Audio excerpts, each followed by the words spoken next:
We, the Zimbabwe Defense Forces and the Security Services of Zimbabwe, wish to inform the nation that the situation in our country has returned to normalcy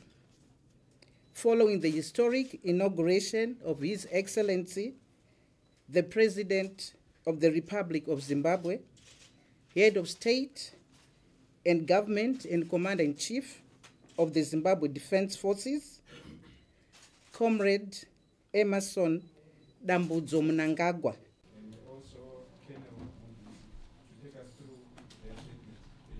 The Zimbabwe Republic Police would want to assure the nation that it will strive to ensure that all its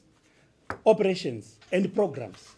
will be people-centered in accordance with the vision of His Excellency, the President, Comrade Emmerson Dambudzo Mnangagwa. We would want to urge our nation to remain united and cooperate with security services as they discharge their duties.